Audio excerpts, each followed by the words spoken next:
Deputy CM బట్టి విక్రమార్క దాదాపు 2.5 సంవత్సరాలు డిప్యూటీ సీఎం పదవిలో ఉన్నాడు. ఇప్పుడు డిప్యూటీ సీఎం బట్టన్న ఎస్సీ బిడ్డ, అంటే దళిత బిడ్డ. ఇప్పుడు డిప్యూటీ సీఎం బట్టన్నను గనక అధిష్టానం సీఎం పదవిలోకి వెళ్ళి తొలగిస్తే ఇప్పుడు కొత్త సీఎం ఎవరైతారు, కొత్త డిప్యూటీ సీఎం ఎవరికి అవకాశం ఇచ్చేటటువంటి అవకాశం ఉంది అంటే మాక్సిమం పిసిసి అధ్యక్షుడు మహేష్ అన్నకు డిప్యూటీ సీఎం పదవి ఇచ్చేటటువంటి అవకాశం ఉంది అనేది పెద్ద ఎత్తున వినబడుతున్నటువంటి చర్చ. మరి ఎందుకు బట్టన్నకు సంబంధించినటువంటి డిప్యూటీ సీఎం పదవిని తొలగిస్తున్నారు అంటే 2.5 సంవత్సరాలు ఒక దళిత బిడ్డ డిప్యూటీ సీఎం ఉన్నాడు, 2.5 సంవత్సరాలు ఒక బీసీ బిడ్డ డిప్యూటీ సీఎంగా ఉండాలనేటటువంటి ఆలోచనతోటి కాంగ్రెస్ అధిష్టానం బట్టి విక్రమార్క డిప్యూటీ సీఎం పదవిని తొలగించబోతున్నట్టుగా సోషల్ మీడియాలో వినబడుతున్నటువంటి చర్చ. సో ఇప్పుడు కాంగ్రెస్ అధికారంలోకి వచ్చిన దగ్గర నుండి ఇప్పటిదాకా 2.5 సంవత్సరాలు దళిత బిడ్డ బట్టి విక్రమార్క అన్న డిప్యూటీ సీఎం పదవిలో ఉన్నాడు.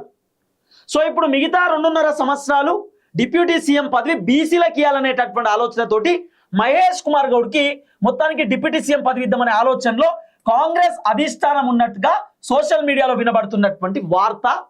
అధిష్టానం కూడా ఇదే చేయబోతున్నారు అనేది వినబడుతున్నటువంటి అంశం. ఇప్పుడు ఎందుకంటే తెలంగాణ రాష్ట్రానికి ముఖ్యమంత్రి ఓసీ రెడ్డి, ఇప్పుడు డిప్యూటీ సీఎం ఏమో ఎస్సీ, ఇన్ని రోజులు ఉన్నాడు 2.5 సంవత్సరాలు. మరి బీసీలకు కూడా అవకాశం ఇవ్వాలి కదా.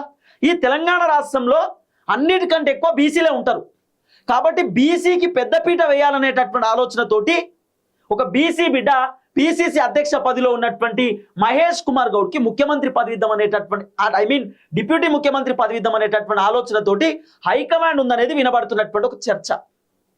సో దీంట్లో రకరకాల లుస్కులు కూడా కనబడుతున్నాయి, దీంట్లో రకరకాల వ్యవహారాలు కూడా కనబడుతున్నాయి. వేరే వాళ్ళ మంత్రి పదవులు పోవచ్చు అనేటటువంటి చర్చ ఉన్నది. రాజగోపాల్ రెడ్డికి మంత్రి పదవి రావాలంటే కోమటిరెడ్డి వెంకటరెడ్డి మంత్రి పదవి పోతుందని అంటున్నారు.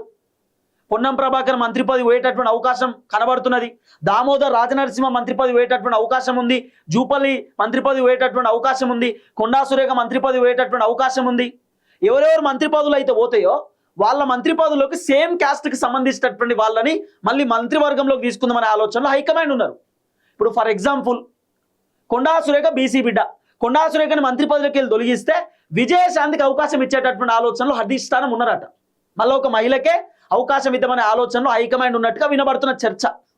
ఒకవేళ పిసిసి అధ్యక్షుడు మహేష్ అన్నకు సంబంధించినటువంటి పిసిసి పదవి తీసేసిరు అనుకో, మహేష్ అన్న పిసిసి పదవి తీసేస్తే పొన్నం ప్రభాకర్కు పిసిసి పదవి ఇచ్చి సో మహేష్ అన్నకు మంత్రి పదవి ఇద్దామనే ఆలోచనలో ఉన్నారు.